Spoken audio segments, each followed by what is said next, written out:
Hello दोस्तों, आपका फिर से स्वागत है। हम पढ़ रहे हैं कक्षा 10वीं मैथ, जिसमें हमने प्रश्नावली 1.1 के प्रश्न क्रमांक पहले के 1 2 3 सवाल देख लिए थे। अब हम क्वेश्चन नंबर 2 देखते हैं। क्वेश्चन नंबर 2 में क्या दिया हुआ है? दर्शाइए कि कोई भी धनात्मक विषम पूर्णांक दर्शाइए कि कोई भी धनात्मक विषम पूर्णांक 6q+1 या 6q+3 या 6q+5 के रूप का हो सकता है, जहाँ q कोई पूर्णांक है। ये हमें एल्गो थ्योरम के द्वारा ही करना है। तो देखिए हम इसको कैसे कर सकते हैं। आप हमेशा जानते हो, मैंने आपको पिछली वीडियो में बताया था, जो हमारा एल्गो थ्योरम का फॉर्मूला क्या होता है, ए बराबर पी क्यू प्लस आर। इसमें आर क्या होता है, रिमाइंडर यानी शेषफल होता है, पी क्या होता है, भाजक होता है, और क्यू क्या होता है, भागफल। इसी फॉर्मूले के आधार पर हम इसको सॉल्व करने की कोशिश करेंगे।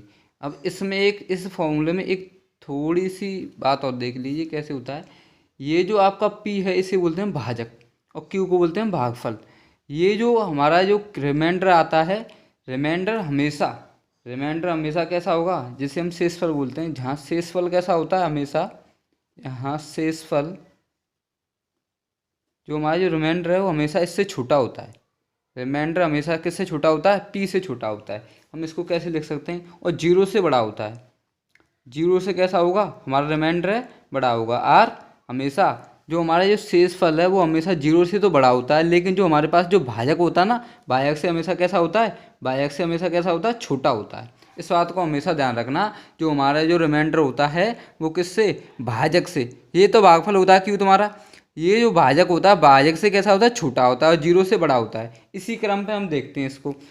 जैसे हम मानते हैं कोई धनात्मक पूर्णांक मान लेते हैं, ठीक है, कि कोई पूर्णांक दिया हुआ है। ऐसे देखो, जैसा एक कोई भी धनात्मक विषम पूर्णांक, तो हम एक मान लेते हैं कोई भी धनात्मक विषम पूर्णांक। हम इसका हल करते हैं, यहाँ से देखते हैं। माना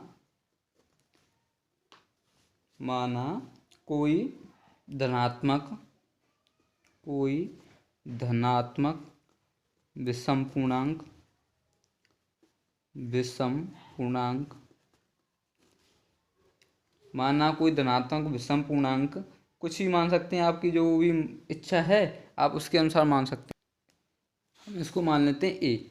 माना कोई धनात्मक विषम पूर्णांक क्या है, ए है। देखिए, माना कोई धनात्मक विषम पूर्णांक हमने ए मान लिया है, और इसमें जो भाजक है तथा भाजक, अब भाजक की भी आवश्यकता होगी तथा भाजक क्या होगा। अब देखो हमारे पास दिया हुआ 6q+5, 6q+1 या 6q+3, तो हमें पता है कि क्यू तो हमारा वो रहता है भागफल।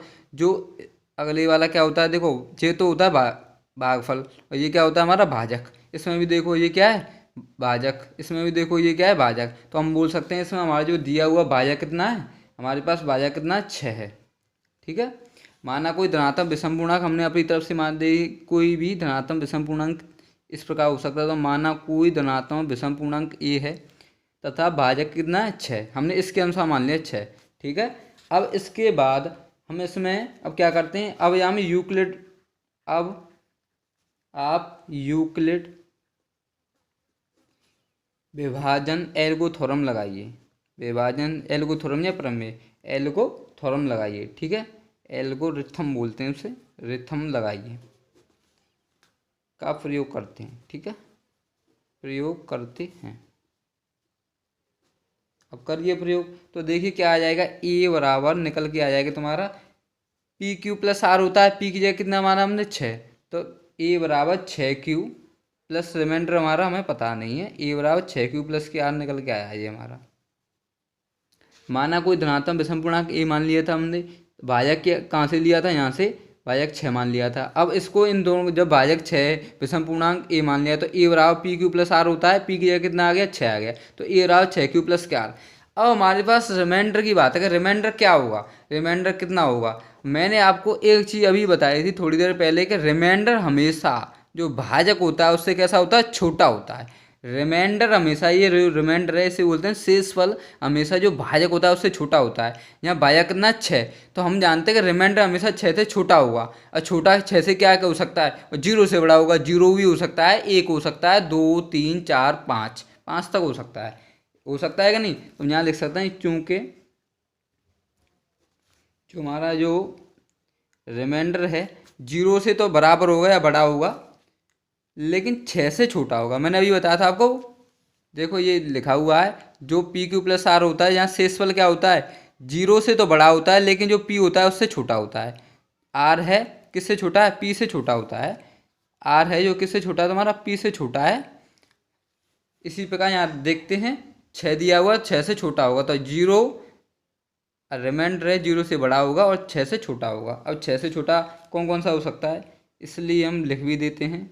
इसलिए संभावित संभावित शेषफल, संभावित रिमाइंडर क्या होगा आपका, तो आर बराबर क्या हो सकता है, जीरो हो सकता है, एक हो सकता है, दो, तीन, चार और पाँच।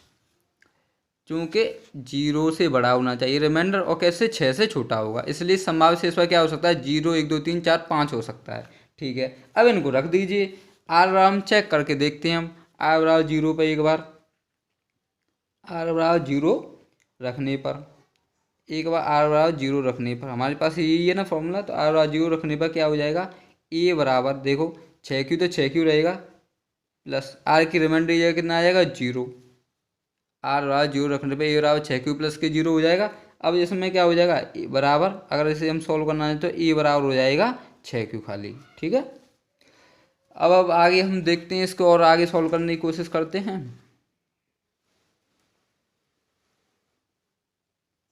अब आर बराबर कितने रखते हैं हम, एक। आर बराबर एक रखने पर, अब आर बराबर एक रखेंगे तो ए बराबर कितना आ जाएगा, 6Q प्लस के 1।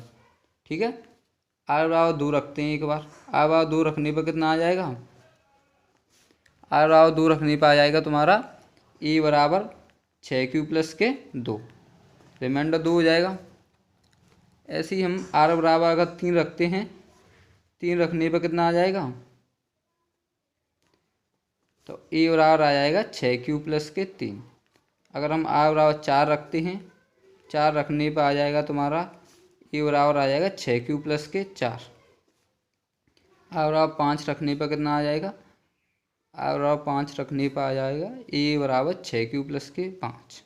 ठीक है, हमने रिमाइंडर की जगह कितना रखा है, एक जीरो, 1 2 3 4 5 इस प्रकार से रखा है।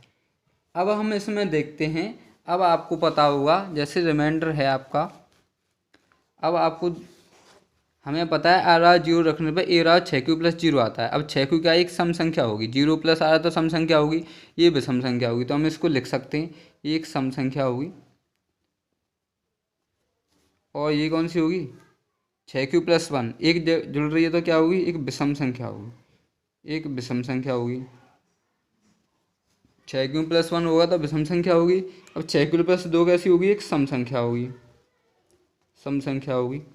अगर हम 6Q प्लस 3 की बात करें तो ये एक विषम संख्या होगी, विषम संख्या होगी। अगर हम ए बराबर 6Q प्लस 4 की बात करें तो 6Q प्लस 4 कैसी होगी, एक सम संख्या होगी, सम संख्या। अगर हम 6Q प्लस 5 की बात करें तो कैसी होगी, विषम संख्या होगी, विषम संख्या। अब हम बात करते हैं, हमें क्या सिद्ध किया है, सिद्ध कर, उसने हमसे सिद्ध करवाया था कि दर्शाए कि कोई भी धनात्मक विषम पूर्णांक 6Q प्लस 1 या 6Q प्लस 3 या 6Q प्लस 5 का कोई भी विषम पूर्णांक, देखिए विषम पूर्णांक है, विषम संख्या 6Q प्लस 1, 6Q प्लस 3 और 6Q प्लस 5 प्रकार का है कि नहीं, विषम पूर्णांक सिद्ध करवा रहा था हमसे। देखिए विषम संख्या है कि नहीं, 6Q प्लस 1 एक विषम संख्या है, 6Q प्लस 3 एक विषम संख्या है और 6Q प्लस 1 5 विषम संख्या है। तो हम इसको ऐसे लिख सकते हैं, यहाँ पर हम इसको आराम से लिख सकते हैं।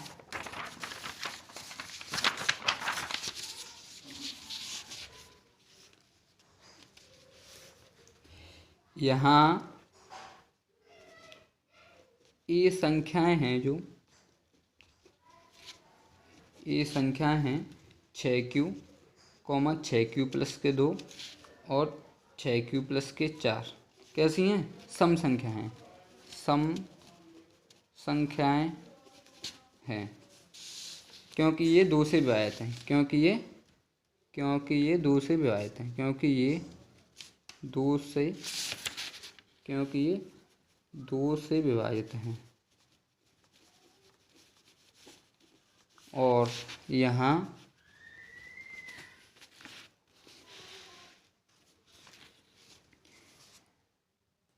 बच्ची को ये देखिए, यहाँ ये संख्याएँ 6q+6q, 6q+2, 6q+4 सम संख्या हो गई, और यहाँ 6q+1, 6q+3, 6q+5 कौन सी बची, विषम संख्याएँ। तो ये हमारा सवाल सिद्ध हो गया। एक बार थोड़ा सा इसका मैं रिवीजन आपको करा देता हूँ जल्दी जल्दी। तो देखिए हमारे पास क्या दिया हुआ था, हमें ये सिद्ध करना था 6q+3, 6q+5 और 6q+1 एक विषम संख्या है। तो हम देखो, हमने कोई माना एक धनात्मक विषम पूर्णांक ए माना था। ए मानने के बाद जहाँ शेषफल हमें पता है कि शेषफल हमेशा हमारा जो भाजक होता है उससे शेषफल हमेशा छोटा होता है। तो हमारा भाजक देखिए हमने कितना माना था, 6 माना था क्वेश्चन के अनुसार। तो हमने भाजक मान लिया था 6। अब यूक्लिड विभाजन एल को थ्योरम लगाया था, तो ए बराबर 6q+क्या आएगा, ए बराबर 6q+क्या आएगा। अब हमें पता है ए बराबर 6q+ आ रहा है, तो इसके अलावा हम रिमाइंडर क्या होगा हमारा, हमेशा भाजक से छोटा होगा। हमारा भाजक कितना 6, तो 6 से छोटा रिमाइंडर कितना हो सकता है, 0, 1, 2, 3, 4, 5 तक हो सकता है। तो अलग अलग करके रख के देखा है, 0, एक बार 0 रखा है, 2, 3, 1, 2, 3, 4, 5 तक रखा है। रखने के बाद हमारे जो माना है ये बराबर, अब इनमें हमें बताने की विषम संख्या है सम संख्या है। तो हमने देखो विषम संख्या निकालनी है, इसमें सम संख्या है, यही हमें सिद्ध करवा रहा था। अब हम अगले क्वेश्चन की तरफ देखते हैं। अगर आप अब देखिए हमारे पास सवाल नंबर 3 दिया हुआ है, किसी परेड में, कोई परेड हो रही है, 616 सदस्यों वाली एक सेना की टुकड़ी है, 32 सदस्यों वाले एक आर्मी बैंड के पीछे चलना है। तो देखिए कोई सेना की टुकड़ी है, 616 व्यक्ति हैं उसमें, और उसे 32 सदस्यों वाले एक आर्मी बैंड के पीछे चलना है। अब आपने देखी होगी परेड ग्राउंड में कैसे होते हैं, पहले बैंड वाले आगे चलते हैं, उसके बाद क्या है, सेना वाले चलते हैं। तो ये पहले 32 सदस्यों वाली एक टीम है जो कि आगे आगे चलना है, उसके बाद 616 सदस्यों वाली टीम को पीछे चलना है उसके। तो पीछे मार्च करना है, दोनों समूहों को समान संख्या वाले स्तंभ में मार्च करना है। दोनों समूह, एक समूह तो क्या हो गया जो तुम्हारा बैंड वाला है, और एक कौन सा समूह है जो पीछे पीछे चल रहा है उनके सेना के सदस्यों का। अब इन दोनों समूहों को समान स्तंभों वाले, इनको समान, इस बात पर गौर करना कि समान स्तंभों वाले मार्च करना है, समान स्तंभों में मार्च करना है। उन स्तंभों की अधिकतम संख्या क्या है जिसमें वे मार्च कर सकते हैं, उन स्तंभों की अधिकतम संख्या क्या है जिनमें वे मार्च कर सकते हैं। अब आप बताइए, अगर हमें समान स्तंभ दे रखे हैं, हमें समान स्तंभ, जैसे पहले आपकी सेना वो चल रही है, बैंड चल रहा है, उसके बाद तुम्हारी सेकंड सेना चल रही है, तो ये दोनों कैसी होनी चाहिए, समान में होने चाहिए। समान यानी एक जैसी होनी चाहिए। और हम जानते हैं एक जैसा हमारे पास समान संख्या किस में आती है, एचसीएफ में आती है, एलसीएम में आती है। एचसीएफ में आती है ना समान संख्या, जैसे हम एचसीएफ निकालते हैं यानी मास, सब आपने देखा होगा, दो और दो के जोड़े मिलते हैं ऊपर नीचे, उसको हम लेते हैं। एलसीएम में तो क्या है कि सभी संख्या लेते हैं। तो ये कह रहा है समान संख्या आनी चाहिए, यानी जो हमारे पास जो संख्या दी हुई है उन दोनों की कैसी है, उनका हमें क्या निकालना पड़ेगा, एचसीएफ निकालना पड़ेगा। एचसीएफ क्यों निकालना पड़ेगा, क्योंकि वे समान पूछ रहा है। अगर उनसे डिफरेंट पूछता तो हम कैसे निकालते, एलसीएम निकालते। बात समझ में आ गई होगी। तो हम देखते हैं इसका आगे।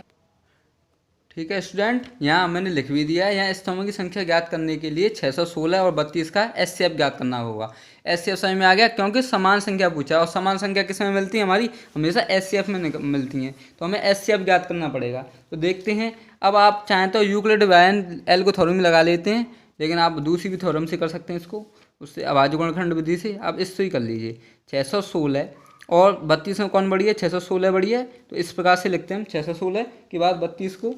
अब हम देखते हैं इसमें, यहाँ लिख देता हूँ मैं, इसलिए हम क्या करते हैं, 616 और 32 पर यूक्लिड एल विभाजन एल को थ्योरम लगाते हैं, विभाजन एल्गोरिथम लगाते हैं। ठीक है, अब लगाते हैं। तो देखिए 616 को बराबर में रखेंगे, इसके बाद क्या है 32 की भाग देंगे इसमें। अगर आप 32 की इसमें भाग देते हो तो 32 की भाग देने पर आपका जो भागफल आएगा वो 19 आएगा, और जो शेषफल बचेगा आपका 8 बचेगा। अब बच्चों तुम आप देख लेना इसको, हैं आप इसको भाग दे करके देख लेना। आप जानते हो 32 की भाग जैसे 616 में देंगे हम, जब 32 की भाग आप 616 में दोगे तो आपका जो शेषफल बचेगा 8 बचेगा, 19 बार जाएगी। ठीक है, अब 8 तुम्हारा, चूंकि जो 8 है तुम्हारा 0 के समान नहीं आया, तो हमें कब तक भाग देनी, जब तक ये 0 नहीं आ जाए। तो इसको फिर दोबारा एल को थ्योरम लगाएंगे हम, चूंकि शेषफल है आपका,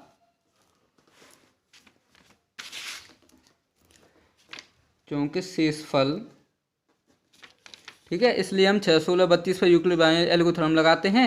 616 बराबर रखते हैं 32, 32 के 6 16 में अगर भाग देते हैं तो कितनी बार जाएगी, 19 बार जाएगी, और जो तुम्हारा शेषफल आएगा वो 8 आएगा। ठीक है, आप इसको अब देख लेना दे करके। अब मैं आपको बता देता हूँ, क्योंकि शेषफल यहाँ जीरो नहीं आया है, हम जब तक भाग देंगे जब तक ये शेषफल जीरो नहीं आ जाए। तो देखिए, चूँकि शेषफल हमारा कितना आया है, क्योंकि शेषफल 8 इज नॉट इक्वल 0, इसलिए हम